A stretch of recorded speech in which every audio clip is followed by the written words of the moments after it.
Kami persilakan Ustaz Tafadhol untuk melanjutkan kembali pokok kajian kita, yakni Isra Mi'raj di pertemuan ke-6 ini. Barakallahu fiik Ustaz. Insyaallah fiikum barakallahu baik. Bismillahirrahmanirrahim. Assalamualaikum warahmatullahi wabarakatuh. Alhamdulillahi rabbil alamin wassalatu wassalamu ala asyrafil anbiya'i wal mursalin nabiyyina Muhammadin wa ala alihi wa sahbihi wat tabi'in ومن تبعهم بإحسان إلى يوم الدين. قال الله جل وعلا يا أيها الذين آمنوا اتقوا الله حق تقاته ولا تموتن إلا وأنتم مسلمون. أما بعد. إخوة الإيمان rahimani wa rahimakumullah. Alhamdulillah. Segala puji bagi Allah Subhanahu wa taala, Ar-Rahmanur Rahim. Allah Subhanahu wa taala yang Maha Pengasih, yang Maha Penyayang. Allah Subhanahu wa taala yang menganugerahkan kepada kita nikmat Islam dan iman, yang menganugerahkan kepada kita sunnah Nabi Muhammad bin Abdullah sallallahu alaihi wasallam. Alhamdulillah, Allah Subhanahu wa taala yang nikmatnya meliputi segala sesuatu, yang rahmatnya mendahului azab dan murkanya. Allah Subhanahu wa taala yang telah menganugerahkan kepada kita untuk menjadi nabi dari umat yang terbaik, Muhammad ibn Abdullah sallallahu alaihi wa ala alihi wa sahbihi wasallam. Ikhwatal iman rahimani wa rahimakumullah. Pada kesempatan ini insyaallah, ini adalah pertemuan ke-6 dari kajian sirah Nabi kita Muhammad bin Abdullah sallallahu alaihi wasallam. Dan pada pertemuan ini secara khusus kita akan membicarakan tentang fawaid. Apa faedah-faedah yang bisa kita petik dari peristiwa Isra dan Mi'rajnya Rasulullah sallallahu alaihi wa alihi wa sahbihi wasallam. Yang pertama, ikhwatal iman rahimani wa rahimakumullah, bahwa para ulama tarikh Islam mereka menegaskan bahwa tidak ada satupun riwayat yang dengan jelas dan sahih yang menentukan dengan tepat kapan tanggal Isra dan Mi'rajnya Rasulullah sallallahu alaihi wasallam. Tidak ada satupun tanggal yang sahih dan jelas akan hal ini. Oleh karena itu, banyak sekali akwal, ya, pendapat para ulama yang menegaskan tentang kapan sejatinya, kapan tepatnya peristiwa Isra dan Mi'rajnya Rasulullah sallallahu alaihi wasallam. Dan ini menunjukkan kepada kita ikhwatal iman bahwa malam ini atau malam Isra dan Mi'raj secara khusus tidak memiliki keutamaan tertentu dibandingkan dengan malam-malam yang lain di dalam konteks amal. Sehingga tidak ada tambahan ibadah tertentu yang dilakukan pada malam atau ketika ada orang ingin merayakan malam Isra dan Mi'raj Rasulullah sallallahu alaihi wasallam. Baik dengan salat, baik dengan umrah, dengan puasa, sedekah atau yang lainnya. Sehingga ikhwatul iman rahimani wa rahimakumullah, andai kata malam itu memiliki kekhususan tertentu, maka dengan suatu ibadah tertentu, maka hal itu pasti dijelaskan dengan tegas oleh Rasulullah sallallahu alaihi wasallam. Al-Qastalani menukil perkataan dari Syekh Abu Umamah Ibn Naqqash mengatakan, wa amma lailatul Isra falam ya'ti fi arjahiyatil amali fiha hadithun sahihun wala dhaif. Adapun malam Isra tidak terdapat, ya, secara rajih tidak terdapat suatu amalan tertentu pun di dalamnya, baik dalam hadis yang sahih maupun dhaif. Walidzalika lam yu'ayyinha an-nabiy sallallahu alaihi wasallam li ashabihi. Oleh karena itu Nabi sallallahu alaihi wasallam tidak menetapkan dengan tepat malam itu tanggal berapa. Tidak ditetapkan oleh Nabi sallallahu alaihi wasallam. Wala ayyanaha ahadun minas sahabati bi isnadin sahih. Demikian pula para sahabat tidak menetapkan malam itu dengan sanad yang sahih. Wala sahha ilal an wala ila an taquma sa'atu fiha syai'. Sampai hari ini, sampai kiamat tidak ada satupun yang sahih akan hal ini.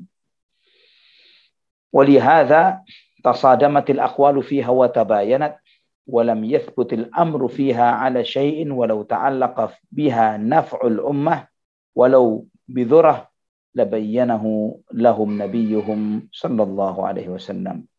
Maka oleh karena itu Kata beliau, tidak ada satupun penegasan dari Nabi Shallallahu Alaihi Wasallam tentang satu riwayat yang sahih tentang satu amalan tertentu untuk malam ini. Dan andai kata hal itu mengandung suatu keutamaan tertentu, sekecil apapun itu, walau baghrah yani, walaupun sekecil apapun itu, labayyanahu lahum nabiyuhum sallallahu alaihi wasallam, akan dijelaskan oleh Nabi Muhammad sallallahu alaihi wasallam. Demikian pula Syekhul Islam Ibnu Taimiyah, sebagaimana dikutip oleh muridnya Imam Ibnu Qayyim rahimahumullah. Ibnu Taimiyah berkata, lam yakum dalilun ma'lumun ala lailatul Isra'i wala ala syahriha wala ala ashriha wala ala ainiha. Tidak ada satupun dalil yang ditentukan, yang diketahui, yang menjelaskan akan keutamaan malam Isra Mi'raj, tidak pula bulannya, tidak pula 10 pertama atau 10 terakhirnya, atau secara khusus, ya, atau secara khusus tentang hal itu. Bal an-nuqulu fi dzalika munqati'ah. Bal an-nuqulu fi dzalika munqati'atun mukhtalifatun laisa fiha ma yaqta'u bihi. Bahkan semua nukilan tentang hal ini semuanya berselisihan, ya, berbeda satu dengan yang lainnya. Wala syar'a lil muslimin takhsisul lailah allati yadhunnu annaha lailatul Isra'i biqiyamin wala ghairihi. Maka tidak ada satupun syariat bagi umat Islam untuk menentukan malam itu dengan suatu ibadah tertentu, ya, dengan sholat maupun yang lainnya. Dan sebagian orang yang meyakini bahwa pada malam Isra Mi'raj itu terjadi pada malam bulan Rajab. Di bulan Rajab, Syekh Asy-Syanqiti mengatakan, lam yathbut min tariqin sahihin wala hasan anna al-Isra'a kana fi Rajab wal waridu fi dzalika la aslalah. Tidak ada satupun jalur yang sahih dan tidak pula yang hasan yang menegaskan bahwa Isra itu terjadi di bulan Rajab. Dan yang riwayat yang menyebutkan akan hal ini terdapat dengan sebuah riwayat yang tidak ada asalnya. Subhanallah. Ikhwatal iman rahimani wa rahimakumullah. Ikhwatal iman rahimani wa rahimakumullah. Di antara hikmah yang berikutnya, mereka-mereka yang mendustakan peristiwa Isra dan Mi'raj, yang mengira bahwa hal itu sesuatu yang mustahil, mereka lalai dengan suatu konsekuensi yang paling mendasar yang telah Allah Subhanahu wa taala tegaskan. Dalam surat Al-Isra ayat 1, Subhanalladzi asra bi'abdi. Maha suci Allah Subhanahu wa taala yang menjalankan hambanya di waktu malam. Allah Subhanahu wa taala yang menjalankan Rasulullah sallallahu alaihi wasallam di waktu malam. Tidak dinisbatkan perjalanan itu spesifik kepada diri Nabi sallallahu alaihi wasallam. Maka mereka yang mengira bahwa Isra dan Mi'raj adalah sesuatu yang mustahil, sesuatu yang di luar nalar dan jangkauan dan tidak bisa dilakukan, pada hakikatnya dia telah menuduh atau merendahkan kemahakuasaan Allah Subhanahu wa taala. Karena Allah tidak menegaskan bahwa Isra dan Mi'raj itu merujuk kepada kekuasaan Nabi Muhammad sallallahu alaihi wasallam, tapi kemahakuasaan Allah Subhanahu wa taala. Ikhwatul iman rahimani wa rahimakumullah. Semua hal yang terjadi, hal-hal yang di luar nalar manusia, dijelaskan oleh Al-Imam Ibnu Hajar rahimahullah, wa jami'u ma wurida min syaqqis sadri wa istikhrajil qalbi wa ghairi dhalika min al-umuri al-khaliqati lil-'adati mimma yajibu at-taslimu lahu duna at-ta'arrudi li sarfihi an haqiqatihi li salahiyati al-qudrah fala yastahilu syai'un min dhalik. Semua yang disebutkan, hal-hal yang di luar kebiasaan, dari dibelahnya dada, dikeluarkannya jantung, dan yang lainnya yang di luar nalar manusia, adalah sesuatu yang wajib diterima dan diyakini oleh setiap yang beriman, tanpa perlu mempertentangkan dan menolak dari realita dan kenyataannya. Karena itu sesuatu yang sangat bisa diterima dengan kemahakuasaan Allah Subhanahu wa taala, dan tidak ada sesuatu pun yang mustahil.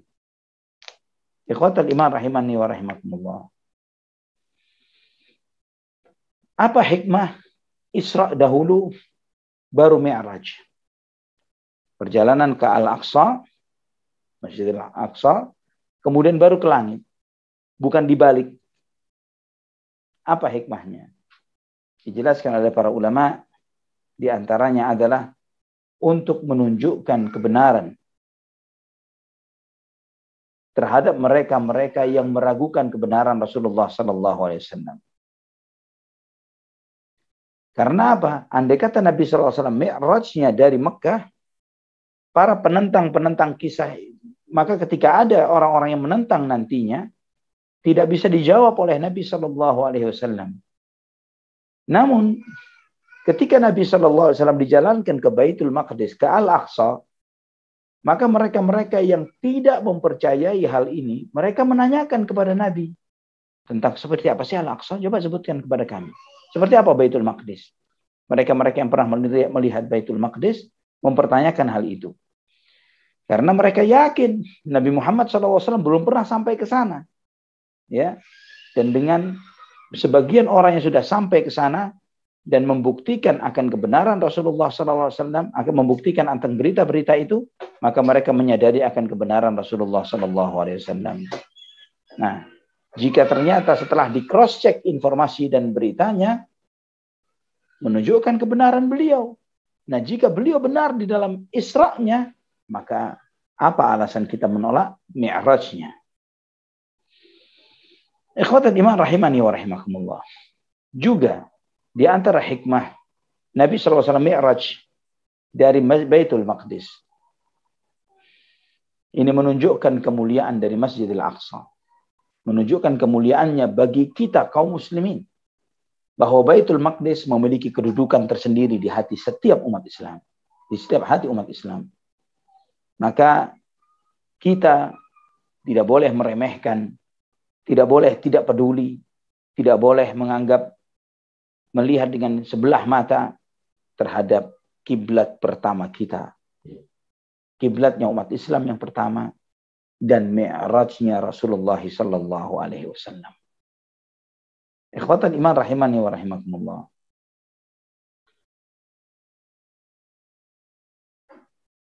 Orang-orang yang menolak akan kisah-kisah ini, mereka selalu berdalilkan dengan analogi, dengan logika.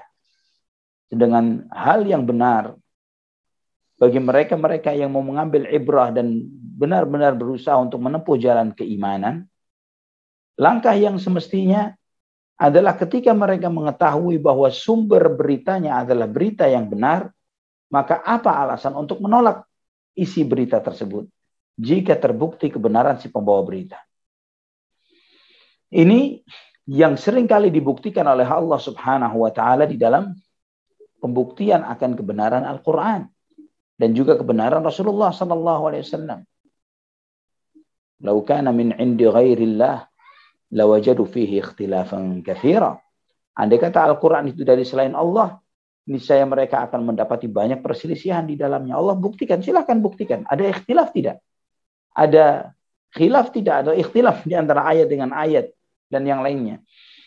Sebagai bukti bahwa Al-Quran bukan dari Allah Subhanahu wa taala. Wa in kuntum fi raibin mimma nazzalna ala abdina fa'tu bi suratin min mithlihi wad'u syuhada'akum min dunillahi in kuntum shadiqin. Sampaikan wahai Muhammad, jika kamu ragu dengan risalah yang dengan kitab suci yang kami berikan kepada hamba kami, silakan bawa satu surat seperti itu. Ini tantangan-tantangan. Jika tantangan-tantangan itu sudah disampaikan 1400 tahun dan tidak terjawab, ini membuktikan bahwa semua yang disampaikan dari awal surat Al-Fatihah sampai akhir surat An-Nas adalah hak dan benar adanya. Ikhwatal iman rahimani wa rahimakumullah. Kemudian kita antum melihat ketika orang-orang kafir pertama kali mendengar berita Isra-nya Rasulullah SAW. Ada yang bersiul, ada yang bertepuk tangan, ada yang meletakkan tangannya di kepala sebagai bentuk takjub yang pendustaan. Ya. Dan ini perlu kita melihat bentuk kekaguman dengan tepuk tangan bersiul, ya, itu adalah tradisi masyarakat jahiliyah. Tradisi masyarakat jahiliyah.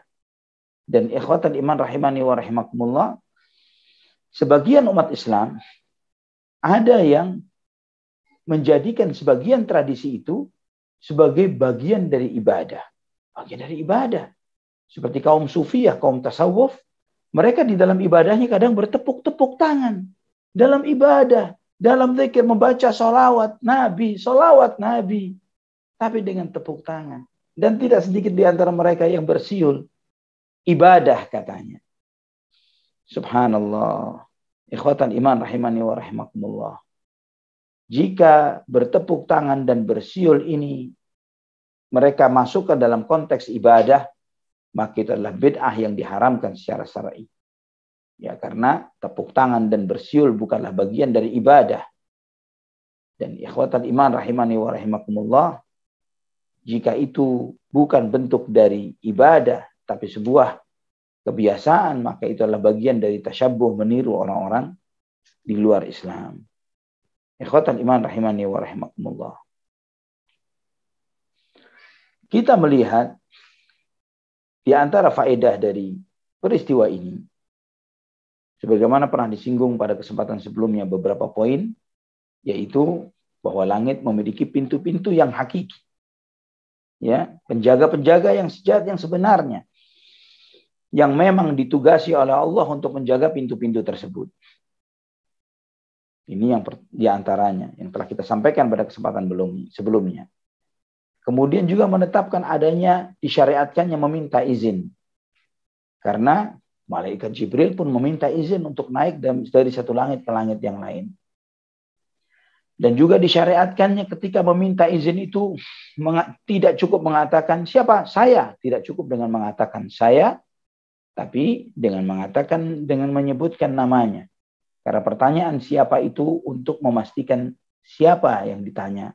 Dan ketika dia hanya mengatakan saya, dia belum memenuhi maksud dari si penanya. Kemudian juga orang yang melewat atau yang jalan mengucapkan salam kepada yang duduk.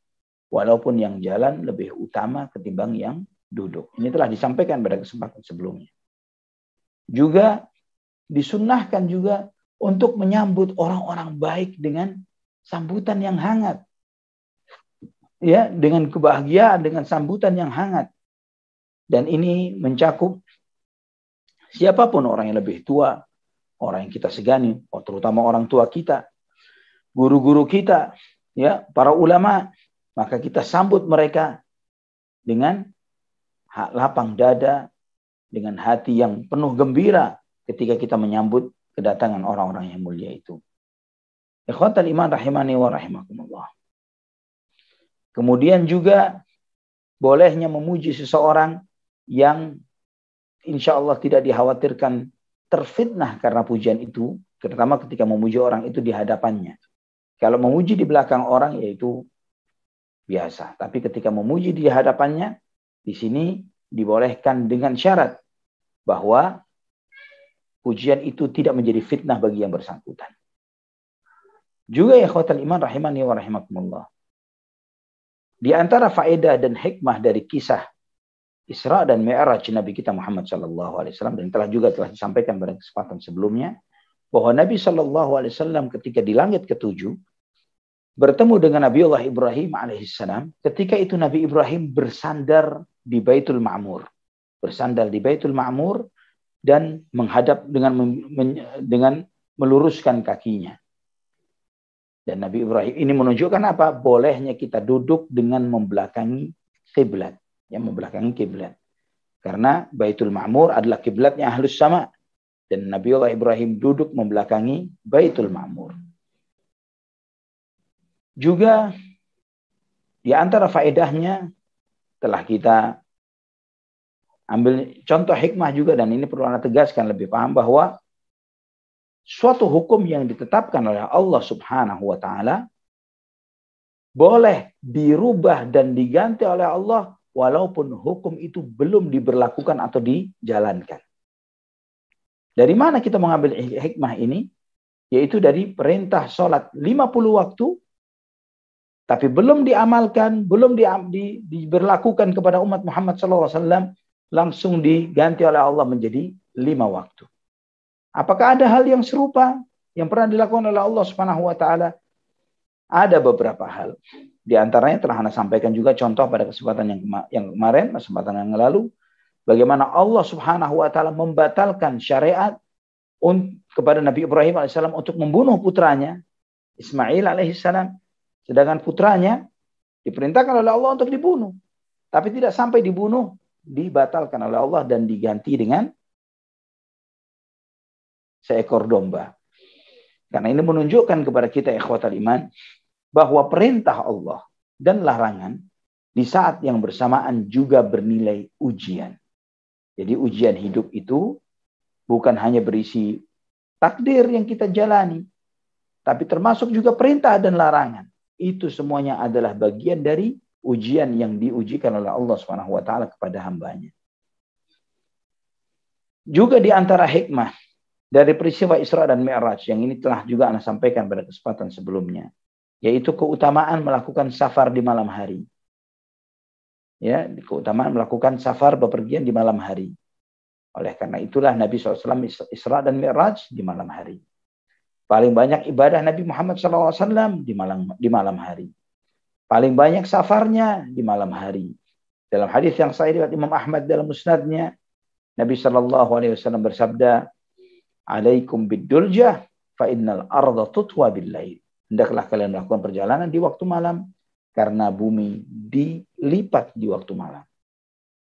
Kemudian yang ke-10, ya, di antara ini cukup banyak ini, 10 atau 20 sudah faedah.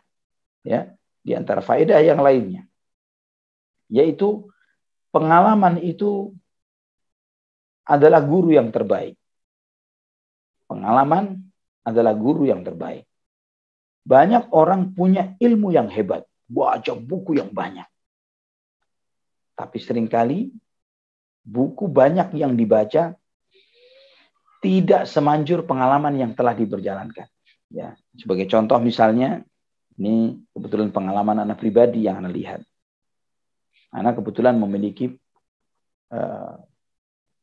peternakan kambing, ya, pelihara kambing, menggaji sarjana, ahli peternakan, sarjana, sekolah 2 orang sarjana. Namun subhanallah, ilmu yang mereka pelajari selama 3-4 tahun, padahal mereka bukan cuma sarjana yang duduk di belakang bangku, tapi mereka juga besar di kandang. Ternyata dengan kebijaksanaan lokal istilahnya, dengan orang-orang yang lebih lama memelihara dan merawat kambing atau domba, hal-hal yang dijalankan, yang diajarkan oleh mereka-mereka yang tumbuh di kandang walaupun tidak pernah sekolah, dari pengalaman-pengalaman mereka itu luar biasa, merupakan shortcut yang luar biasa. Jalan singkat untuk mengetahui masalah, untuk mengetahui solusi dari hal-hal tertentu, untuk mendapatkan hal-hal yang terbaik di dalam memelihara, ini sebagai contoh saja. Nah, ikhwatal iman rahimani wa rahimakumullah, kita ambil dari mana ini pelajaran bahwa pengalaman adalah guru yang terbaik, yaitu apa yang disampaikan Nabi Musa alaihissalam kepada Nabi Muhammad sallallahu alaihi wasallam. Sehingga Nabi Musa mengatakan, wahai Muhammad, umatmu nggak bakal sanggup 50 waktu, tidak sanggup. Saya ini nabinya Bani Israel, saya menghadapi mereka. Sampai pun 5 waktu Nabi Musa alaihissalam sampai mengatakan kepada Nabi Muhammad sallallahu alaihi wasallam, minta keringanan lagi kepada Allah Subhanahu wa taala, umatmu tidak akan sanggup. Nah, ikhwatal iman rahimani wa rahimakumullah. Kita melihat bagaimana para salafun saleh, mereka itu mengambil ibrah dari orang-orang terdahulu. Ulama dari generasi ke generasi. Demikian pula Nabi kita Muhammad sallallahu alaihi wasallam. Dan antum melihat bagaimana kedudukan kekasih Allah, al-khullah, lebih tinggi levelnya ketimbang kalimullah. yang diajak bicara langsung oleh Allah Subhanahu wa taala. Ikhwatal iman rahimani wa rahimakumullah. Dari mana kita mengetahui faedah ini?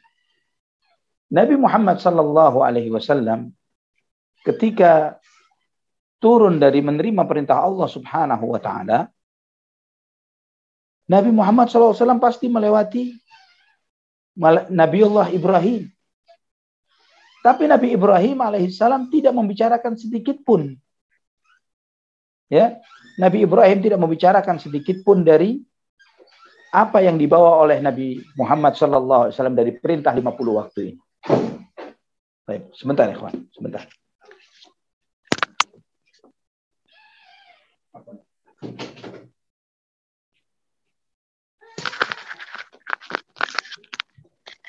Nabi Ibrahim alaihissalam sama sekali tidak mempermasalahkan tentang perintah 50 waktu dalam sehari. Tapi ketika sampai kepada Nabi Musa alaihissalam, Nabi Musa alaihissalam yang mengusulkan kepada Rasulullah sallallahu alaihi wasallam untuk meminta diskon dari Allah Subhanahu wa taala, meminta keringanan dari Allah Subhanahu wa taala. Nah, ikhwatal iman rahimani wa rahimakumullah, karena ketika Nabi Ibrahim adalah Khalilullah, kekasih Allah Subhanahu wa taala, maka kekasih itu ridha dengan segala ketetapan dari kekasihnya. Kekasih itu akan menerima apapun. Jangankan 50 waktu dalam sehari. Sembelih anak pun akan dijalani. Tinggalkan istri dan anak bayi di tengah padang pasir akan diikuti dan ditaati. Karena kekasih, hati ini sudah terlanjur cinta kepada Allah Subhanahu wa taala. Ikhwatal iman rahimani wa rahimakumullah. Ini juga yang menunjukkan kemuliaan derajat Nabi Ibrahim alaihissalam di atas Nabi Allah Musa alaihissalam. Karena Ibrahim lebih senior, lebih tua, lebih tinggi derajatnya. Dan itulah juga kenapa hikmahnya kita diperintahkan untuk mengikuti millah Ibrahim alaihissalam. Anittabi' millata Ibrahim hanifah. Allahu akbar, Allahu akbar. Ikhwatal iman rahimani wa rahimakumullah. Juga di antara ibrah dan pelajaran dari Isra dan Mi'raj adalah surga dan neraka itu sudah ada. Surga dan neraka sudah ada. Sudah tercipta, sudah ada. Nabi SAW dengan tegas menyampaikan, "Uridat alayyal jannatu wan nar." Aku ditunjukkan surga dan neraka. Dan kita telah bahas pada kesempatan-kesempatan sebelumnya. Apa yang dilihat oleh Nabi kita Muhammad SAW. Sampai Nabi SAW melihat atau mendengar suara terompah Bilal. Sampai Nabi SAW mengetahui bidadari milik Zaid bin Harithah. Dan yang lain sebagainya. Juga ikhwatal iman. Di dalam hadis ini, di dalam peristiwa ini ada faedah lain. Adalah dianjurkannya banyak mengeluh dan meminta kepada Allah Subhanahu wa taala. Meminta kepada Allah Subhanahu wa taala. Dan ikhwatal iman rahimani wa rahimakumullah, tidak akan rugi seorang hamba yang sering mengeluh kepada Allah Subhanahu wa taala. Bahkan itu menunjukkan kesempurnaan ubudiyahnya kepada Allah Subhanahu wa taala. Yang dia sadar bahwa dia hamba Allah Subhanahu wa taala, dia sadar dia makhluk ciptaannya, baik buruknya di tangannya, sehat sakitnya di tangannya, manfaat mudaratnya di tangannya, untung ruginya di tangannya. Maka ketergantungan hati yang mutlak dan penuh kepada Allah membuat apa? Hatinya tidak pernah berpaling kepada siapapun, terutama ketika menghadapi masalah, kecuali hanya kepada Allah Rabbul Alamin. Itulah kenapa sebagian orang mungkin bertanya, Nabi Muhammad SAW kok tidak segan untuk balik lagi ke Allah, balik lagi ke Allah, balik lagi ke Allah. Allah Ar-Rahmanur Rahim. Maha pengasih, maha penyayang. Allah Subhanahu wa taala Al-Karim, yang maha dermawan. Al-Barrur Rahim, yang maha baik dan maha penyayang. Ini Allah Tuhan yang kita sembah. Jika seorang hamba sadar akan hal itu, kemana lagi hati ini mau disandarkan? Mau kepada siapa lagi jika bukan hanya ke Allah Subhanahu wa taala saja? terlebih Nabi kita Muhammad sallallahu alaihi wasallam. Manusia yang paling kenal Allah Subhanahu wa taala. Manusia yang paling kenal Allah Subhanahu wa taala. Tidak ada yang lebih kenal Allah melebihi beliau sallallahu alaihi wa ala alihi wa sahbihi wasallam. Juga di antara manfaat dan faedah dari peristiwa Isra dan Mi'raj adalah mulianya sifat malu. Mulianya sifat malu.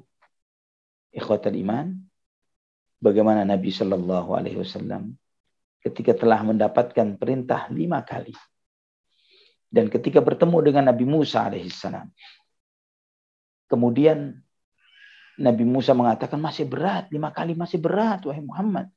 Aku telah mencoba Bani Israel, dan Bani Israel ini lebih kuat fisiknya, lebih begini dan begitu, tapi mereka tidak sanggup menjalaninya. Minta lagi keringanan.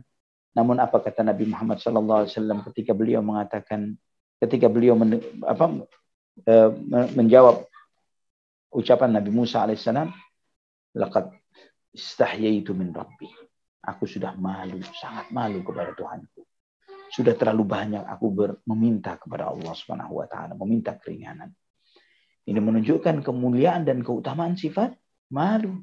Karena malu itu bagian dari iman. Ya. Dan terutama memiliki sifat malu kepada Allah Subhanahu wa taala. Sifat malu kepada Allah Subhanahu wa taala adalah tingkat level yang tertinggi dari tingkat level keimanan seorang hamba.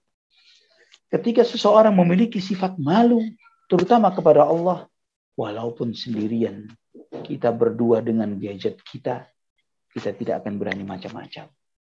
Karena Allah yang kita terus berinteraksi dengannya, tidak ada tempat bersembunyi bagi kita dimanapun itu, di langit maupun di bumi, dari maha pengetahuan Allah, maha melihat dan maha mendengarnya Allah Subhanahu wa taala. Jika seseorang ingin berbuat maksiat, minimumnya dia akan malu dengan orang sekitarnya. Seorang suami akan malu terhadap istrinya atau sebaliknya. Seorang anak dari orang tuanya atau orang tua terhadap anaknya. Malu. Dan adanya malu, adanya iman. Tidak punya malu, tidak punya iman. Al-haya minal iman. Sifat malu sebagian dari iman. Maka orang yang bahkan para ulama menyebutkan sifat malu dan iman ini selalu beriringan, bersamaan. Sehingga ketika seseorang itu imannya semakin tinggi, sifat malunya semakin tinggi. Demikian pula sifat malu Nabi kita Muhammad sallallahu alaihi wasallam. Sehingga digambarkan bagaimana sifat malunya Nabi kita Muhammad sallallahu alaihi wasallam, beliau lebih pemalu ketimbang seorang perawan yang sedang dipingit. Bagaimana Nabi sallallahu alaihi wasallam menunjukkan sifat malunya kepada Uthman ibn Affan ketika beliau merapikan duduknya ketika Uthman masuk. Dan ketika sahabat bertanya, ya Rasulullah, kenapa engkau sampai sebegitunya? Limadza la astahi mimman yastahi minhul malaika. Bagaimana aku tidak malu terhadap orang yang malaikat pun malu kepadanya. Malaikat malu kepada Uthman. Melihat kehebatan amalannya Uthman radhiyallahu anhu, kehebatan kesabaran Uthman radhiyallahu anhu. Ikhwatal iman rahimani wa rahimakumullah. Juga di antara faedah dari peristiwa Isra dan Mi'raj adalah disunnahkannya menyampaikan nasihat kepada orang yang membutuhkan walaupun orang itu belum minta. Walaupun orang itu belum minta. Jadi ketika kita melihat seseorang memang butuh diberitahu, butuh dinasehati, jangan nunggu untuk diminta untuk kita menasehati mereka. Nasehati. Ya. Terutama di masa yang memang seperti ini. Misalnya antum memiliki informasi tertentu tentang COVID, ya, terkait dengan wabah ini. Jangan ditahan informasi itu untuk diri kita saja. Sampaikan kepada yang lain. Jika hal itu bermanfaat, bukan untuk menakut-nakuti. Ya, kalau untuk mengancam dan menakut-nakuti sudah cukup. Sudah begitu banyak berita yang mengancam dan menakut-nakuti kita. Kita butuh sesuatu yang menghibur. Kita butuh sesuatu yang memberikan optimisme. Membuat kita semakin yakin kepada Allah Subhanahu wa taala. Memiliki kepercayaan diri. Mensyukuri nikmat yang ada. Jangan sampai terus buat hati kita ini terus dirundung dengan rasa takut, kekhawatiran. sehingga kita tidak berani keluar rumah, tidak berani melakukan hal-hal positif untuk kehidupan kita. Takutnya kita terhadap sesuatu tidak akan membuat kita semakin jauh dari ajal kita. Ya, takutnya kita terhadap sesuatu tidak akan membuat kita semakin jauh dari ajal kita. Ikhwatal iman rahimani wa rahimakumullah. Jadi kita perlu pahami bahwa ajal telah ditetapkan oleh Allah Subhanahu wa taala. Dan antum melihat di antara hikmah Isra dan Mi'raj adalah keutamaan salat. Keutamaan ibadah salat yang merupakan salah satu pilar di antara pilar Islam, rukun Islam. Maka seseorang yang menyia-nyiakan salat, dia telah merobohkan pilar yang seharusnya menjadi penegak bangunan keislaman yang ada pada dirinya. Salat 5 waktu, ikhwatal iman, berbeda dengan ibadah yang lainnya. Nabi kita Muhammad SAW dipanggil di tempat yang tertinggi, yang malaikat Jibril pun tertahan, tidak bisa sampai ke tempat tersebut. Nabi sampai ke Sidratul Muntaha, dan beliau SAW menerima perintah yang paling mulia ini, yang diwajibkan oleh Allah sehari semalam 5 kali, dalam setiap kondisi kita sadar atau tidak sadar. Kita bisa berdiri, tidak bisa berdiri, selama kita masih sadar, ya, selama kita masih bisa menggerakkan, bisa mewaspadai tentang kondisi kita, maka kita wajib menjalankan sholat walaupun dengan sekedar isyarat. Ikhwatan iman rahimani wa rahimakumullah. Syekh Muhammad bin Shalih Al-Utsaimin rahimahullah, beliau menyampaikan tentang di antara hikmah dari keutamaan salat pada malam Isra dan Mi'raj. Beliau mengatakan bagaimana Allah Subhanahu wa taala menunda kewajiban salat 5 waktu pada malam tersebut. Di antara keutamaannya bahwa Allah Subhanahu wa taala mewajibkan hal ini langsung kepada Rasulullah SAW tanpa perantara. Pertama, langsung kepada Nabi SAW tanpa perantara malaikat Jibril. Dan kemudian diwajibkan pada malam yang terbaik untuk diri Nabi Muhammad SAW. Malam itu adalah malam terbaik bagi Nabi kita Muhammad SAW.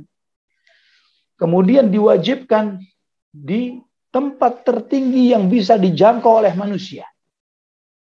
Kemudian diwajibkan pertama kali 50 kali. Kenapa diwajibkan pertama kali 50 kali? Itu menunjukkan ibadah ini sangat dicintai oleh Allah Subhanahu wa taala. Sangat dicintai oleh Allah Subhanahu wa taala. Dan diringankan sampai menjadi tersisa 5 kali. Dan tetap ditetapkan dengan rahmat Allah Subhanahu wa taala, pahalanya tetap 50 kali. Subhanallah. 5 waktu dibalas 50 tetap oleh Allah Subhanahu wa taala.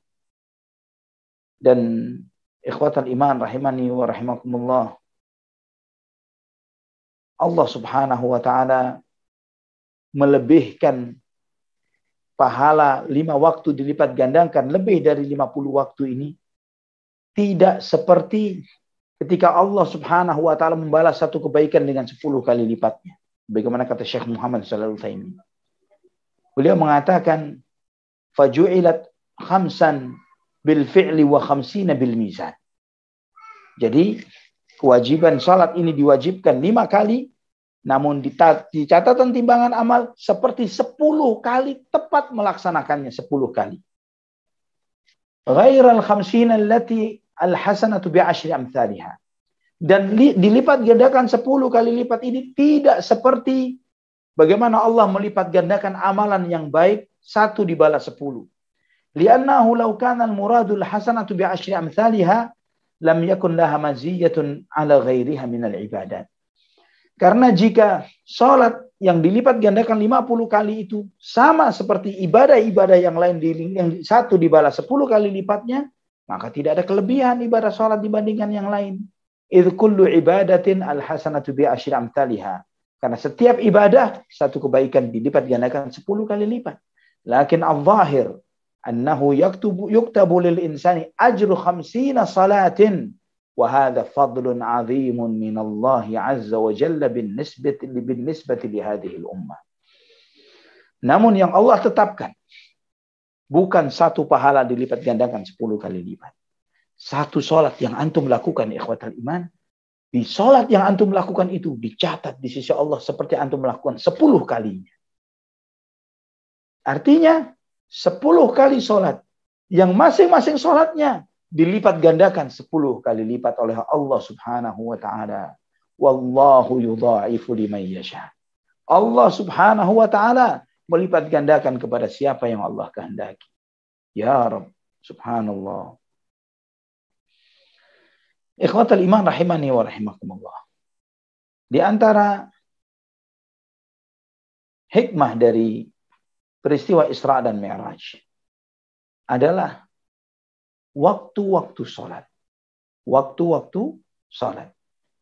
Karena selesai Nabi SAW pulang sampai di kota Mekah, besok paginya, di siang hari, ketika matahari mulai tergelincir, malaikat Jibril alaihissalam mendatangi Rasulullah SAW.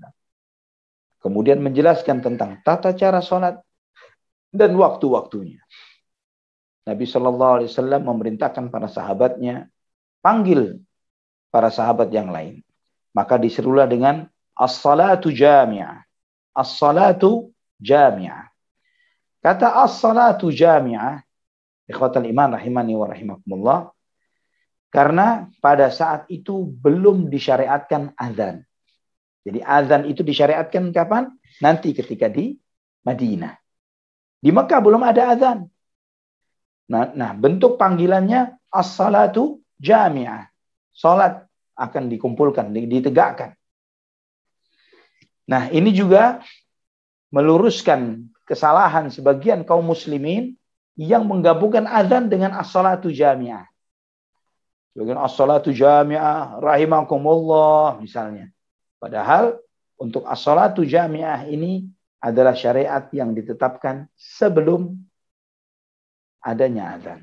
Sebagaimana disampaikan oleh Al-Hafiz Al-Imam Ibnu Hajar Al-Asqalani dalam kitab Fathul Bari di jilid yang kedua halaman 184. Kemudian malaikat Jibril salat bersama Nabi sallallahu alaihi wasallam, ya. Nabi SAW bermakmum kepada malaikat Jibril dan Rasulullah SAW menjadi imamnya yang lainnya. Nah, di sini Al-Hafiz juga menyampaikan dalam kitab Fathul Bari, dengan hadis ini menunjukkan bolehnya seorang imam bermakmum dari imam yang lain.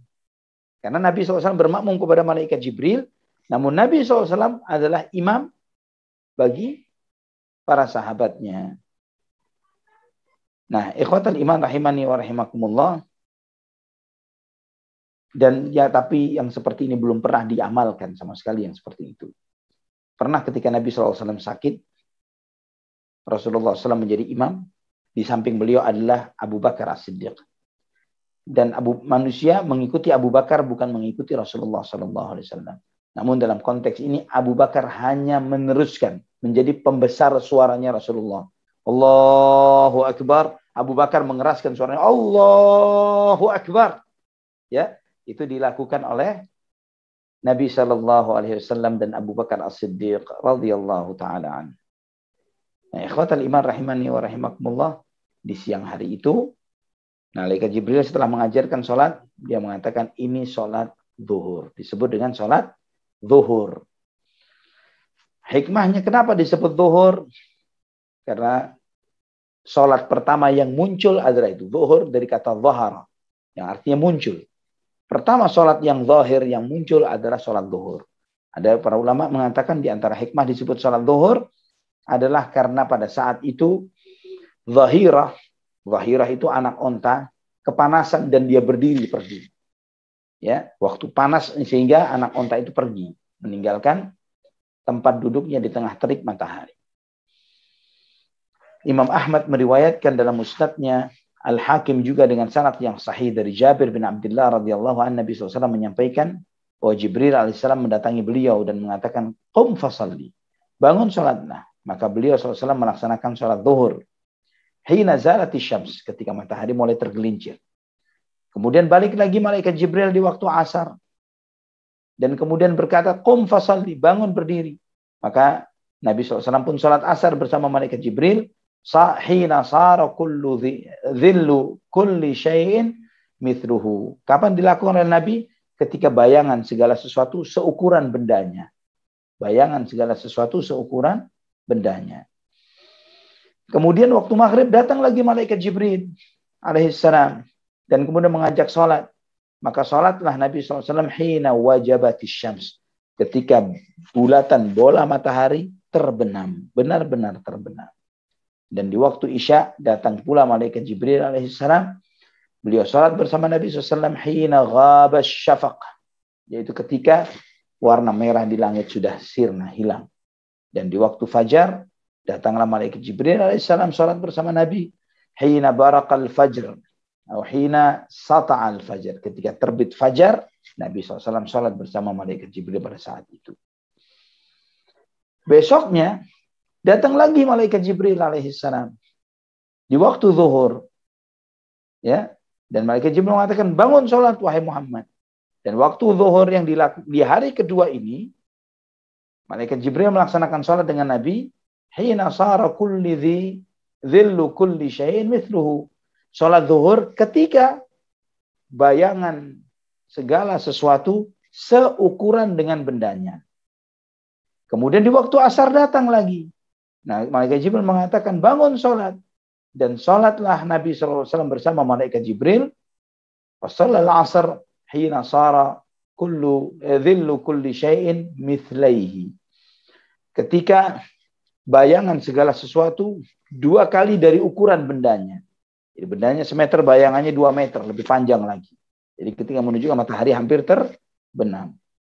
Kemudian waktu maghrib datang pula malaikat Jibril di waktu yang sama. Tidak beda dengan waktu yang kemarin.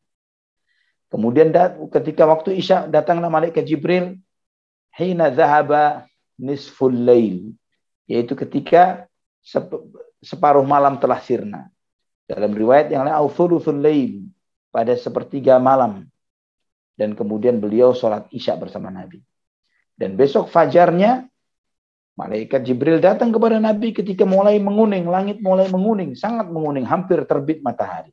Dan Nabi SAW diajak untuk sholat subuh bersama malaikat Jibril. Selesai sholat subuh ini, malaikat Jibril berkata, ma baina hadzaini waqtun. Di antara waktu yang kemarin, waktu awal, dan waktu yang sekarang, waktu yang kedua, adalah waktu-waktu sholat. Jadi antum tahu ya ikhwatal iman, kapan waktu awal sholat diberlakukan dan kapan akhir waktu sholat diberlakukan, zuhur, asar, maghrib, isya, dan subuh. Siapa yang menetapkannya? Allah subhanahu wa ta'ala melalui malaikat Jibril alaihi salam. Hari pertama menentukan awal-awal waktu, hari kedua menentukan akhir-akhir waktu. Nah pertanyaannya, berapa rakaat sholat itu diberlakukan untuk Nabi SAW pada saat Isra dan Mi'raj? Ketika Isra dan Mi'raj, Nabi SAW diperintahkan sholat 2 rakaat. 2 rakaat. 2 rakaat zuhur, asar, isya, subuh. Maghribnya 3 rakaat. Zuhur 2 rakaat, asar 2 rakaat, isya 2 rakaat, subuh 2 rakaat, maghrib 3 rakaat. Ketika hijrah ke kota Madinah, disyariatkanlah 4 rakaat maghrib, 4 rakaat asar, dan 4 rakaat isya. Dan subuh tetap 2 rakaat, maghrib tetap 3 rakaat. Dan ikhwatal iman, adapun bagi musafir, sholatnya sama seperti pertama Nabi SAW menerima perintah itu ketika Isra dan Mi'raj. Imam Bukhari dan Muslim meriwayatkan dalam sahihnya dari Ummul Mukminin Aisyah radhiyallahu anha, beliau mengatakan faradallahu salata hina faradaha raka'ataini raka'atain fil hadari wa safar fa uqirrat salatus safar wa zida fi salatil hadar. Allah mewajibkan salat itu ketika Allah mewajibkannya 2 rakaat, 2 rakaat. Di waktu baik tidak musafir maupun musafir. Dan ditetapkan bagi musafir dan ditambahkan bagi orang yang tidak musafir. Dalam Sahih Bukhari juga dari Ummul Mukminin Aisyah radhiyallahu anha, beliau mengatakan furidatis salatu rak'atain thumma hajara Nabi sallallahu alaihi wasallam fa furidat arba'an wa turikat salatus safari 'ala al-ula. Diwajibkan salat itu 2 rakaat, 2 rakaat. Ketika Nabi SAW hijrah diwajibkan menjadi 4 rakaat dan dibiarkan sholatnya musafir seperti semula. Imam Muslim dan Imam Ahmad meriwayatkan dengan sanad yang hasan dari Aisyah. Beliau mengatakan, "Kana awwalu mafturida ala Rasulullah minas salati rak'atani rak'atan." Pertama kali kewajiban sholat itu 2 rakaat, 2 rakaat. Illa al-maghrib, kecuali sholat maghrib. Fa innaha kanat thalathan. ثم أتم الله الظهر والعصر والعشاء الآخرة 4 في الحضر وأقر الصلاة على فردها الأول في السفر. 2 rakaat kecuali sholat maghrib, kata Aisyah, tetap diwajibkan 3, kemudian disempurnakan oleh Allah Subhanahu wa taala sholat zuhur dan asar dan isya dengan 4 rakaat ketika tidak musafir, dan ditetapkan tetap seperti semula ketika musafir. Nah, ikhwatal iman rahimani wa rahimakumullah. Ini terkait tentang jumlah rakaat. Kenapa maghrib 3 rakaat? Kenapa maghrib 3 rakaat? Maghrib 3 rakaat ini adalah karena itu witirnya siang. Salat witir yang dilakukan di waktu siang menjelang malam. Karena akhir siang menjelang malam adalah salat maghrib. Witirnya siang adalah salat maghrib. Kenapa subuh 2 rakaat tetap? Karena secara khusus salat subuh itu disebut oleh Allah Subhanahu wa taala dengan wa Qur'anal fajr. Quran di waktu fajar. Karena disyariatkan untuk membaca Quran dengan panjang di salat subuh, maka disyariatkan dengan tetap 2 rakaat. Namun kita saat ini ikhwatal iman,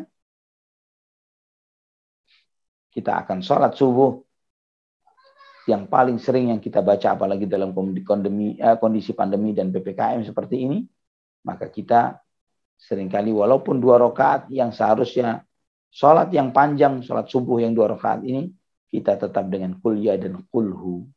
Ya, qul ya dan qulhu. Sehingga kita 2 rakaat dan dengan singkat. Yang seharusnya jika Nabi SAW beliau membaca surat-surat yang cukup panjang ketika sholat subuh. Wallahu a'lam bishawab. Tapi apakah salah? Tidak salah. Ya, karena tidak ada yang menyalahkan akan hal ini. Nabi SAW apakah pernah membaca surat-surat pendek ketika sholat subuh? Pernah. Bahkan Nabi SAW pernah membaca sholat idza zulzilatil ardu zilzalaha. Di rakaat yang pertama membaca idza zulzilatil ardu. Di rakaat yang kedua beliau juga membaca idza zulzilatil ardu. 2 rakaat dengan 1 surat yang diulang oleh Nabi SAW. Para ulama membahas akan hal ini. Apakah Nabi SAW lupa sehingga mengulang 1 surat yang sama di 2 rakaat yang berbeda? Namun para ulama lebih cenderung kepada penetapan bahwa hal itu menunjukkan bolehnya. Yang menunjukkan bahwa hal tersebut adalah boleh. Kiblatnya kemana? Kemana kiblatnya umat Islam pada saat itu? Pada saat itu kiblatnya umat Islam adalah ke Baitul Maqdis. Namun bagaimana praktek sholat Nabi SAW ketika sholat dari kiblat ke Baitul Maqdis? Beliau sholat di belakang Ka'bah. Ini Ka'bah, ini Nabi SAW. Beliau mengarah ke Baitul Maqdis. Jadi Baitul Maqdis yang disejajarkan dengan Ka'bah. Ya, itu cara sholatnya Nabi SAW ketika berkiblat ke Baitul Maqdis. Ya, jadi bukan membelakangi Ka'bah, tapi berada di belakang Ka'bah, namun mengarahnya ke Baitul Maqdis. Sampai ketika beliau SAW hijrah ke kota Madinah, beliau memohon kepada Allah untuk bisa dibalikkan ke Ka'bah. InsyaAllah detailnya kita akan membahas setelah hijrah.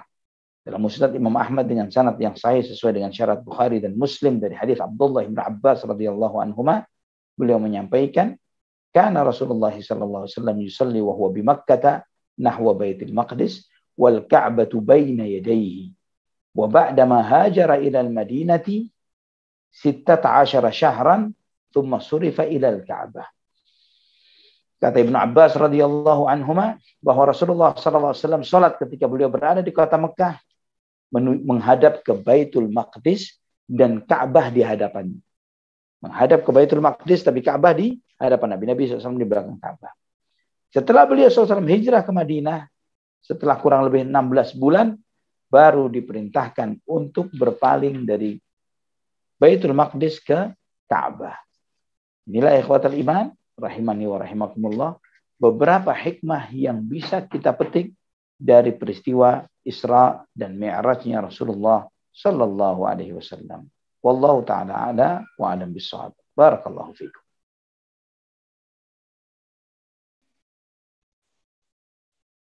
Baik, Ustaz.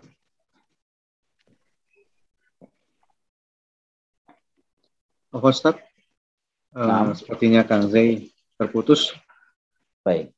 Kita lanjut ke sesi 2 untuk tanya jawab. Nah, bagi jamaah yang ingin bertanya langsung ke, Kang Zai sudah hadir. Kang Zai? Oh iya, baik. Afwan, sempat sinyalnya down Ustaz Afwan. Allah baik. Alhamdulillah ini sudah ada, kita memasuki ke sesi kedua, yakni sesi tanya jawab, dan alhamdulillah sudah ada yang pertanyaan masuk yang melalui WA tanya jawab pekerja mengaji ya. Bismillahirrahmanirrahim. Semoga Allah Subhanahu wa taala menjaga Ustazuna Ali Hasan dan keluarga. Izin bertanya ya Ustazi, berkaitan dengan sholat. Seseorang yang sedang diuji dengan sakit, dia mampu untuk sholat dengan tiduran atau bersandar, walau dengan susah payah. Dalam kondisi seperti ini, apakah boleh sholatnya dijama atau diqosor? Demikian Ustaz, jazakumullahu khairan, barakallahu fikum. Baik. Wafikum barakallah. Seorang yang sedang sakit, dia punya uzur untuk menjamak sholatnya, tapi tidak qasar sholat.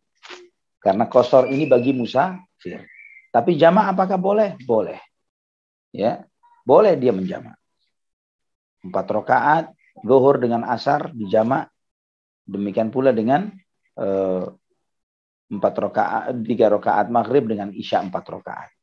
Walaupun dia berbaring di rumah sakit. Nah, saya tambahkan bonus dari pertanyaan yang terkait dengan ini. Karena beberapa hari ini banyak yang bertanya, Ustaz, saya dirawat di rumah sakit.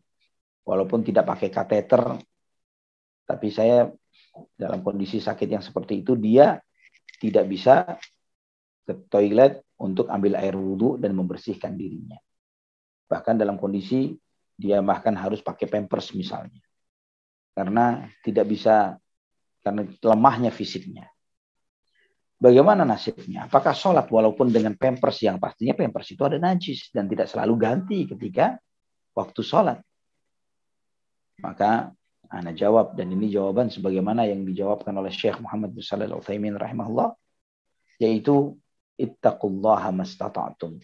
Bertakwalah kamu kepada Allah semampumu. Artinya tetap sholat. Walaupun pakaian najis, walaupun misalnya tidak bisa sambil duduk tapi berbaring, tetap sholat. Ittaqullaha mastata'tum. Tetap sholat. Semampu kita. Ini yang harus antum jaga dan jalani. Wallahu a'lam bishawab. Naam ya Ustaz. Tapi mastata'tum itu bukan berartinya mencari rukhsah gitu ya saja.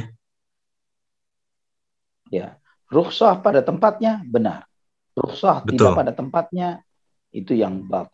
Ya, ya terkadang di kita atau mungkin di Anda pernah menemukan ada beberapa golongan anak muda gitu ya, yang merukhsahkan yang mungkin tadi yang seperti saya katakan, yang rukhsah yang tidak pada tempatnya seperti itu, sehingga ada sebagian anak muda yang merukhsahkan gitu seperti Ustaz ya. Tapi mudah-mudahan Allah memberikan hidayah kepada mereka. Allah yahdik. Baik, kita beralih ke pertanyaan kedua dari Akhi Reza di Soreang. Bismillah, Assalamualaikum Ustazuna.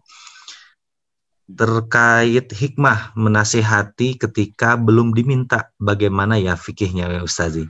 Karena kita takut menjadi dimusuhi atau dibully, sehingga lebih baik diam daripada cari masalah.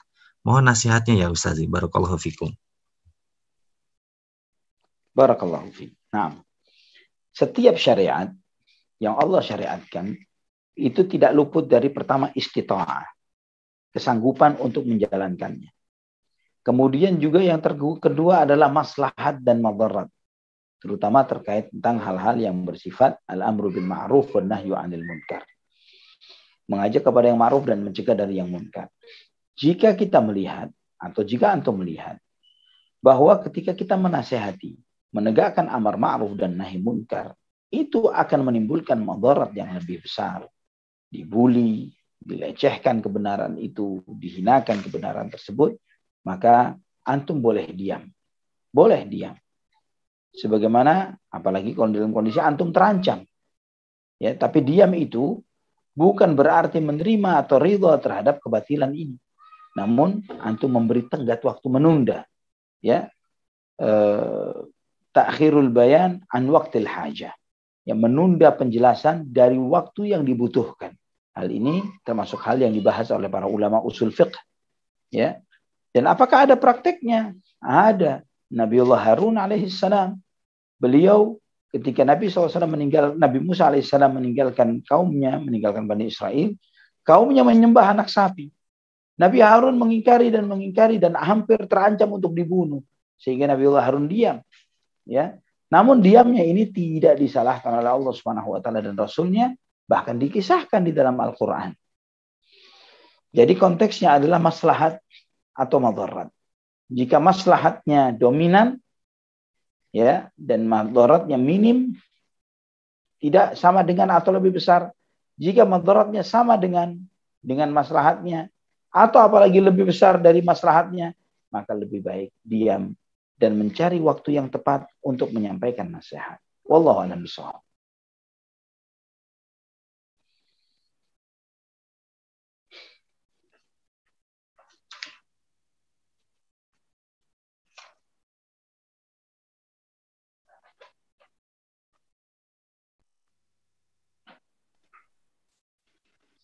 Baik, mungkin sepertinya kan saya ada gangguan sinyal lagi. Nah, tafadhol kepada Bapak Hairus untuk bertanya. Alhamdulillah. Secara live hand. Tafadhol Bapak Hairus. Assalamualaikum Ustaz. Assalamualaikum. Waalaikumsalam warahmatullahi wabarakatuh Pak Hairus. Insyaallah. Waalaikumsalam. Apa kabar ya Ustaznya? Alhamdulillah. Pak Hairus sehat. Alhamdulillah, walaupun dalam keadaan sekarang ni sama juga seperti di Indonesia, Ustaz, di Malaysia ini kepada kematian COVID semakin meningkat. Allahu Akbar, untuk sentiasa bersabar kepada Allah saja kita bermohon. InsyaAllah. Benar. Ya, berkenaan dengan solat ya Ustaz, saya mau tanya. Tadi Ustaz ada maklumkan bahawasanya Jibril datang kepada Rasulullah SAW dan mengajar Rasulullah cara solat dan menetapkan berapa jumlah rakaat. Benar Ustaz? Kemudian tu Jibril datang pada waktu Zuhur, Asar, Maghrib dan Isyak. Soalan saya Ustaz, bagaimana berlakunya pula ketetapan solat Jumaat yang telah sebagaimana Allah Subhanahu Wa Taala firmankan di dalam surah Jumaat? Apakah Jibril juga datang mengajar kepada Rasulullah dan menetapkan waktunya pada ketika itu? Wallahu a'lam. Untuk solat Jumaat? Ya. Baik. Solat Jumaat, pertanyaan Pak Hairus tentang kapan solat Jumat atau bila solat Jumat ini pertama kali disyariatkan. Ya, begitu. Dan adakah Jibril juga turun berjumpa dengan... Ya, benar. Ya. Baik.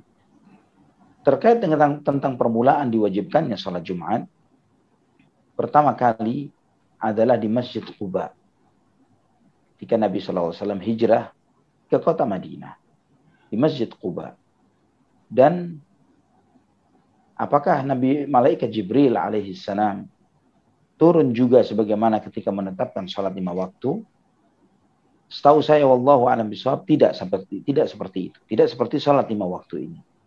Tapi dengan kewajiban yang Allah Subhanahu wa taala wajibkan. Ya, yang Allah perintahkan kepada Nabi SAW untuk menegakkan sholat Jumat tersebut.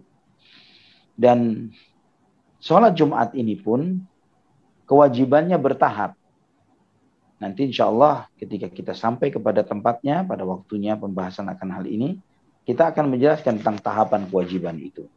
Ya, dari tidak wajibnya mendengarkan khutbah sampai menjadi sebuah kewajiban yang bahkan berdosa ketika seseorang mendengar khutbah Jumat dan dia tidak mendengarkan khutbah Jumat tersebut. Ya, itu ada tahapan-tahapannya yang nanti insya Allah ketika kita sampai kepada pembahasan tersebut, kita akan menyinggung akan hal ini. Wallahu a'lam bishawab. Jazakallahu khairan katsiran Ustaz. Insyaallah. Assalamualaikum. Waalaikumsalam warahmatullahi wabarakatuh, Pak Hirus. Barakallahu fikum. Jazakallahu khair Pak Hirus atas pertanyaannya. Jamaah yang rajin sekali walaupun jauh dari Malaka, Malaysia, Masya Allah. Masya Allah, jazakallahu khair. Pertanyaan selanjutnya dari Akhi Iqbal di Aceh. Assalamualaikum warahmatullahi wabarakatuh ya Ustazi. Berapa jarak minimal jamak qashar apabila bermalam atau bertempat? Baik. Mengenai jarak minimal qashar atau jarak minimal sebuah perjalanan itu ditentukan sebagai safar. Sehingga seorang boleh mengqashar sholatnya. Ini khilaf yang luar biasa di antara para ulama. Aqwal yang bertubi-tubi beragam jenisnya. Ya, ada yang mengatakan sekian kilo, sekian farsakh dan lain sebagainya. Dan dari sejumlah hal ini ada dua pendapat yang memiliki kekuatan hujjah. Pendapat yang pertama adalah 80 kilo. Dari mana 80 kilo ini? Penilaian 80 kilo ini diambil oleh para ulama dari ketentuan Nabi SAW ketika Nabi SAW menyatakan la tusafirul mar'ah illa wa masirata yaumin wa laylatin illa wa ma'aha dhu mahramin. Tidak boleh wanita melakukan safar perjalanan sehari dan semalam kecuali dia diiringi dengan mahramnya. Nah, para ulama menghitung ya, karena di sini Nabi SAW menyebutkan safar itu perjalanan sehari semalam. Sehingga ketika wanita melakukan perjalanan sehari semalam itulah safar dan dia harus diiringi dengan mahramnya. Berapa perjalanan sehari semalam itu? Dengan menunggang onta dengan kecepatan standar dan beban yang standar yang biasanya tidak terlalu berat atau tidak terlalu ringan, dengan perjalanan yaum wal laila sehari semalam itu dihitung kurang lebih 80 kiloan. Ini diantara takwil atau pemahaman para ulama tentang hal ini. Ini yang pertama. Yang kedua, dan Anda lebih cenderung kepada pendapat yang kedua ini, sebagaimana disampaikan oleh Syekhul Islam Ibnu Taimiyah rahimahullah, Syekh Muhammad bin Shalih Al-Utsaimin rahimahullah, dan yang lainnya, yaitu safar, ketentuan seseorang itu berapa kilo jaraknya, ditentukan berdasarkan kebiasaan masyarakat yang ada pada yang di mana Anda tinggal. Kenapa demikian? Karena ini antum lihat bagaimana Allah Subhanahu wa taala menegaskan syariat salat begitu ketatnya di dalam Al-Qur'an. Sangat ketat, luar biasa. Diperintahkan untuk menjaga, diatur salat jamak dan salat hadar dan safar, salat tidak musafir dan salat musafir. Ditentukan dengan sangat rinci dan detail. Dan dijadikan salat ini pilar agama. Para ulama berselisih pendapat akan bagaimana status orang yang meninggalkan sholat, kafir atau tidak kafir. Untuk status ibadah yang sedahsyat ini, mestinya penjelasan tentang berapa minimum atau berapa jarak minimum safar pasti diuraikan oleh Allah dengan jelas dan detail di dalam Al-Quran maupun sunnah Nabi SAW. Dan tidak adanya penjelasan akan hal ini dari Al-Quran maupun sunnah menunjukkan bahwa hal itu dikembalikan kepada urf, kepada kebiasaan. Jadi perlu ditanya. Misalnya, saya bisa memberikan percontohan itu di Jakarta ya. Saya tidak punya bayangan tentang Aceh dan kota-kota atau daerah-daerah sekitar Aceh. Tapi misalnya kota Jakarta, Jakarta Timur ke kota Bekasi misalnya. Sudah luar kota kah? Iya, sudah luar kota. Apakah punya hak safar kota Bekasi? Karena Bekasi ada kota, ada kabupaten. Ya, maka kita tanya secara urf, masyarakat Bekasi kota ketika ke Jakarta Timur, apakah mereka memahami itu sebagai sebuah safar atau tidak? Ya, kita pahami yang tinggal di Jakarta Timur menyadari tidak ada seorang pun yang di kota Bekasi mengatakan dirinya musafir ketika dia berangkat ke kota Jakarta. Maka pada jarak tersebut belum safar. Kabupaten Bekasi pun demikian. Karena begitu luasnya Kabupaten Bekasi ini, misalnya ke Bantar Gebang, dari Jakarta Timur ke Bantar Gebang misalnya. Atau karena Kabupaten Bekasi ini sampai ke Karawang.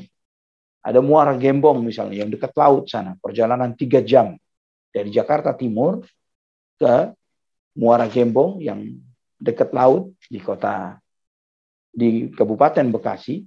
Itu perjalanan 3 jam, 3 jam setengah. Ya, Allahu Akbar. Jauhnya, naudzubillah. Ini beberapa kali pernah ke sana. Itu kita tanya masyarakat, ya untuk mudahnya, antum orang-orang yang di Muara Gembong, kalau ke Jakarta antum hitung safar tidak? Ya sebagian besar yang ana mencoba mengklarifikasi, ya mereka, Ustaz, kami ke Jakarta itu seperti mau melakukan perantauan. Ya, kita mau merantau ini, mau melakukan perjalanan jauh, kita musafir. Nah, baik. Dari situ kita tahu bahwa di situ kita boleh jamak dan qasar. Jadi mengikuti urf, ya. Dan urf ini diberlakukan dalam banyak konteks dalam ibadah, termasuk juga di antara ibrah yang bisa kita ambil dalam peristiwa Isra dan Mi'raj. Nabiullah Musa alaihissalam menggunakan kaidah urf ini untuk menasihati Nabi SAW berdasarkan pengalaman, kebiasaan dan yang lain sebagainya. Umatmu nggak sanggup wahai Muhammad sholat 5 waktu. Maka coba kamu minta keringanan dari itu. Wallahu a'lam bishawab. Begitu. Wallahu a'lam bishawab.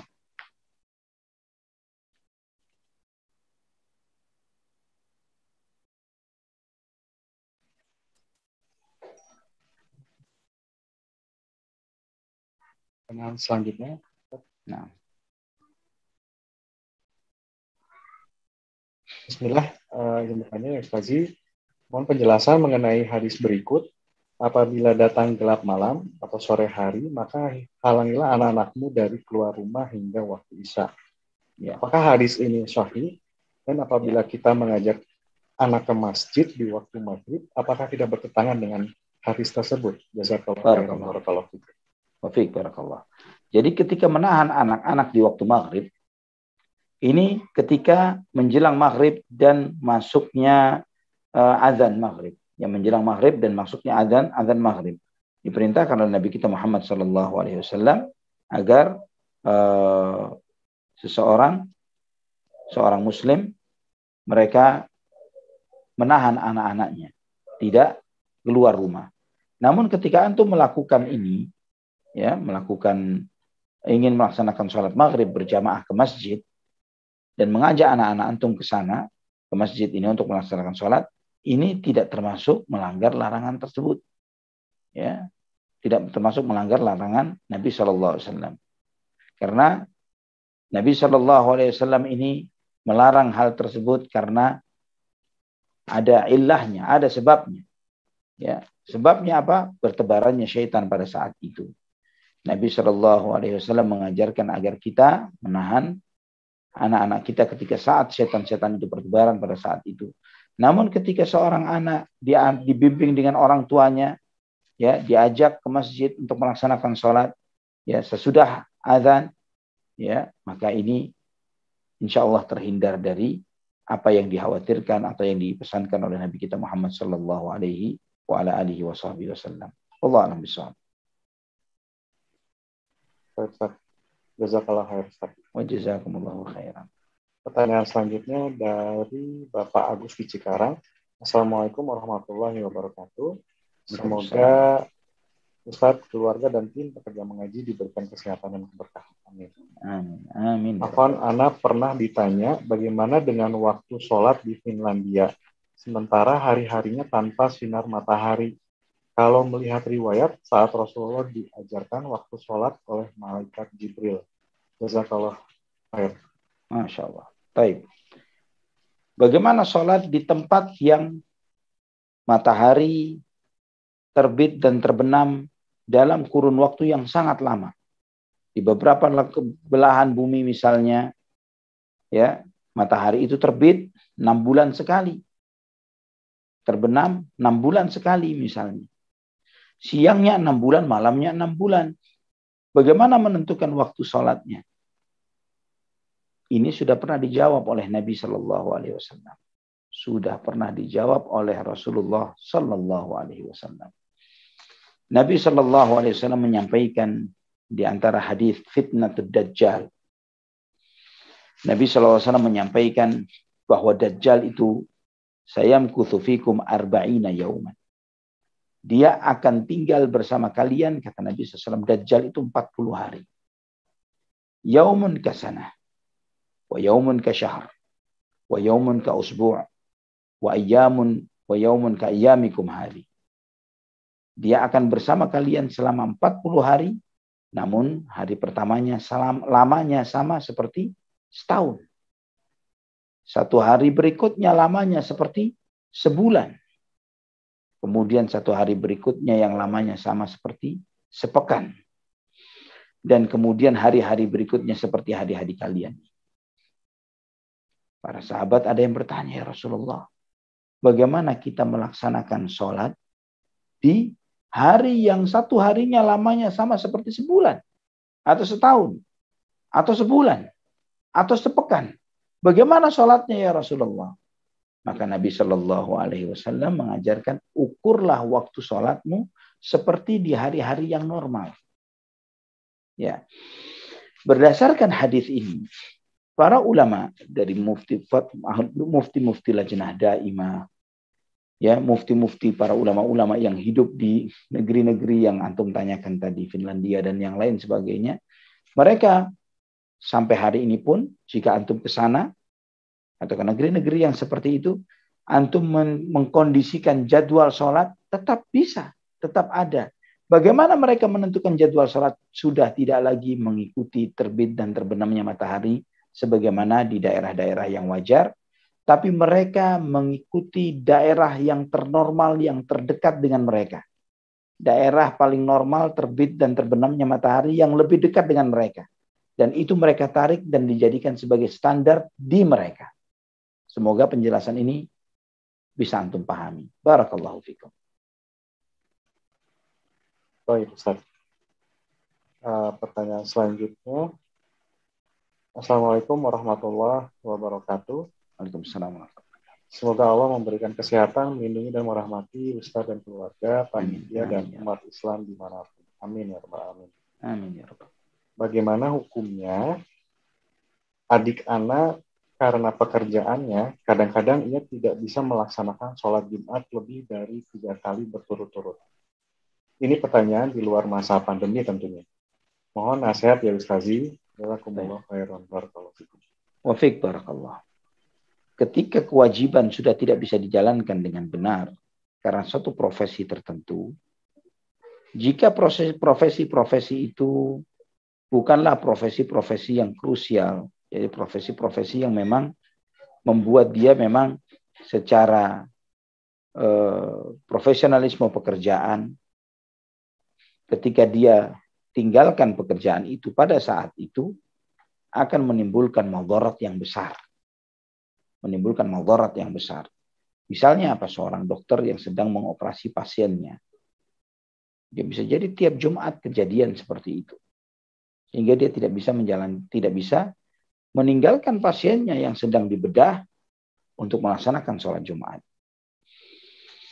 Atau seorang pengawal, pejabat, presiden atau yang semisalnya, yang dia berfungsi ketika sang presiden atau seorang tokoh yang dia kawal dan dia jaga sedang sholat, ya tidak mungkin dia ikut sholat pada saat itu.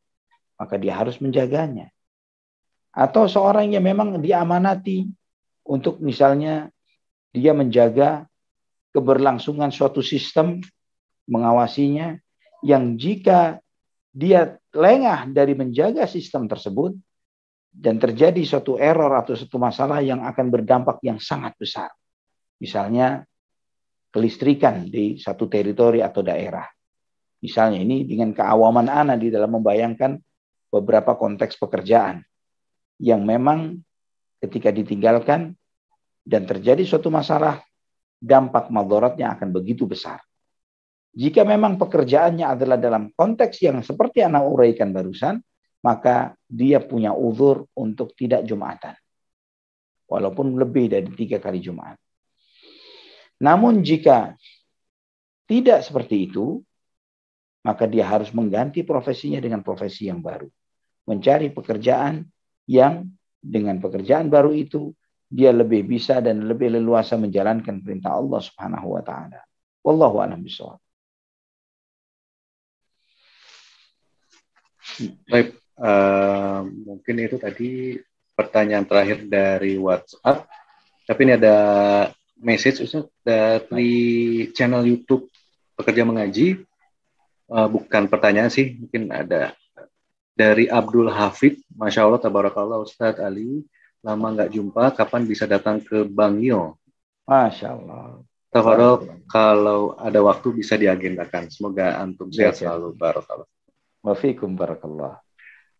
Alhamdulillah. Ini daerah yang sering ana lewatin, tapi tidak banyak tidak menyuarakan diri ya kalau ana lagi mampir ke sana karena itu. Dan kalau ana mengatakan ana lagi di sini, tidak bisa silaturahim, tidak bisa sifat.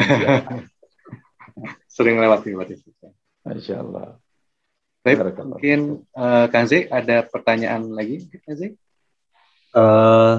Tidak ada, rupanya. Cuman ini Ustaz tadi ada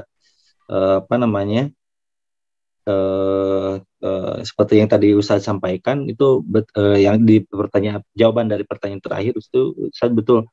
Jadi seperti ada kawan-kawan yang bekerjanya di PLTP ya, pembangkit listrik tenaga panas bumi. Jadi kalau si pekerjaan itu memang ditinggalkan, dilengah, bisa meledak, akan bisa memutuskan pasokan listrik dari Jawa ke Bali gitu.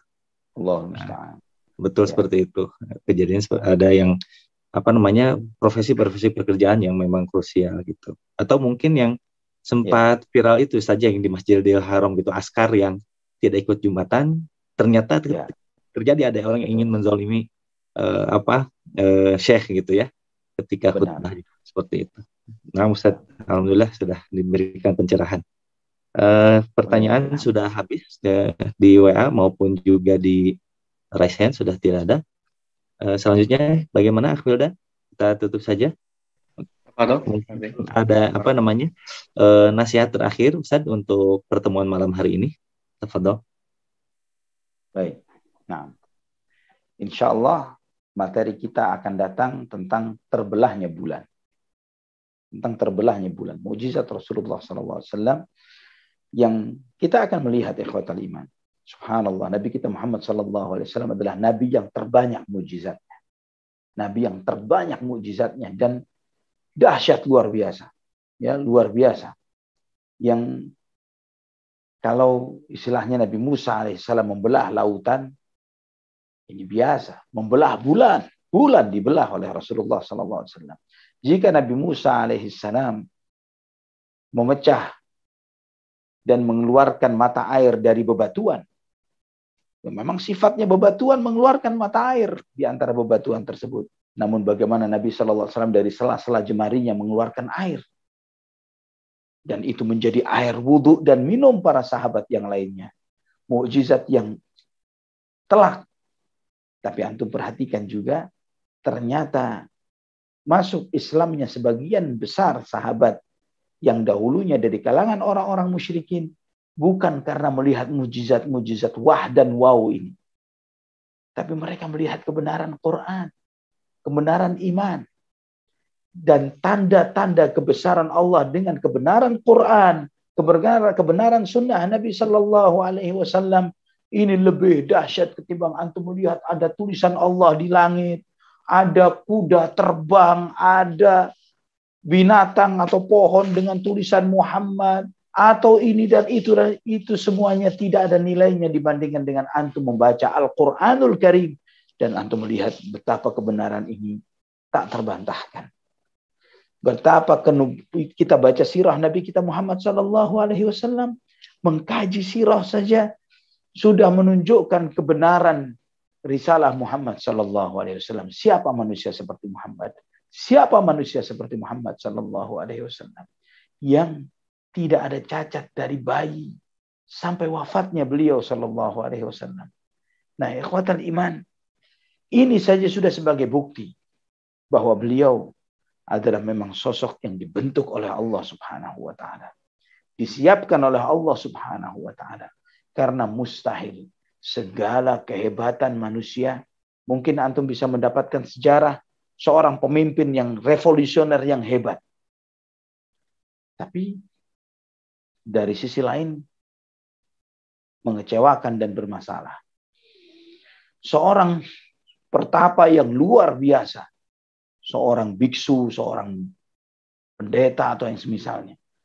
Tapi tidak bisa membawa umat dan kaumnya menuju keselamatan. Keselamatan dunia maupun akhirat. Tidak bisa menjadi seorang kepala negara yang mengatur perdamaian antara internal umat bangsa itu dengan mereka-mereka yang hidup yang secara majemuk, atau dengan mereka, dan melindungi bangsa ini dari mereka-mereka yang di luar mereka yang merupakan musuhnya. Kesempurnaan seperti ini tidak akan pernah antum temukan pada satu sosok siapapun dia, kecuali kepada sosok Nabi kita Muhammad Sallallahu Alaihi Wasallam. Walaupun para nabi dan rasul, walaupun para nabi dan rasul. Dan ini sudah cukup bagi kita ikhwatal iman untuk semakin hakul yakin akan kebenaran risalah beliau Sallallahu Alaihi Wasallam, dan menambahkan kekokohan iman kita untuk senantiasa membenarkan sabda-sabda beliau, menjalankan perintah-perintah beliau, menjauhi larangan-larangan beliau, dan beribadah kepada Allah Subhanahu wa taala sesuai dengan tuntunan beliau Sallallahu Alaihi Wasallam. Semoga kita dianugerahi keistiqomahan untuk terus di atas jalan beliau Sallallahu Alaihi Wasallam sampai kita berharap memohon kepada Allah untuk ditakdirkan bisa berjumpa beliau kelak di sisi telaga beliau Al-Kautsar. Amin ya rabbal alamin. Mungkin sampai di sini kajian kita, yang semoga Allah Subhanahu wa taala menganugerahkan keistiqomahan agar kita bisa menuntaskan kajian ini, karena kitab rujukan kajian sirah ini 4 jilid dan masih di jilid yang pertama, belum habis. Masya Allah. Masih ada 3 jilid lagi yang lebih, yang tebalnya tidak kalah dengan jilid yang pertama, 600-an halaman. Semoga menganugerahkan keistiqomahan bagi kita untuk bisa belajar sampai tuntas dan kita mengambil mengeksplorasi banyak pelajaran. Wallahu ta'ala a'lam bishawab. Barakallahu fiik Kang Zaid. Barakallahu fiik ya Ustazi, Masya Allah. Ini sangat-sangat menarik sekali untuk Sirah Nabawiyah ini. Kita terhanyut seolah-olah kita berada di bagi anak pribadi Ustaz ya. Seolah-olah ada di zaman Nabi itu. Jadi ya rindu sebetulnya. Betul, kita semua akan rindu gitu ya Nabi dan juga para sahabatnya, Masya Allah. Ya. Baik jemaah sekalian, itulah pembahasan kita pada malam hari ini, yakni tentang hikmah-hikmah di balik Isra Mi'raj, dan mudah-mudahan kita dapat mendapatkan memetik hikmah-hikmah tersebut dan dapat kita aktualisasikan di kehidupan kita saat ini. Amin. Syukran jazakallahu khairan ya Ustazi. Mudah-mudahan Allah Subhanahu wa taala senantiasa melindungi Ustaz, keluarga, memberikan kesehatan, kemudahan kelancaran dalam aktivitas dakwahnya juga. Barakallahu fiik Ustaz. Jazakallahu khairan untuk ilmunya pada malam hari ini. Insya Allah kita akan bertemu kembali di pekan depan ya dengan tema terbelahnya bulan ya, mujizatnya. Masya Allah. Baik, sekali lagi Terima kasih Ustaz. Jazakallahu khairan. Matur suwun. Kafaratul majlis. Baik. Subhanakallah wa bihamdik. Subhanakallah. Asyhadu an la ilaha illa anta astaghfiruka wa atubu ilaik. Assalamualaikum warahmatullahi wabarakatuh.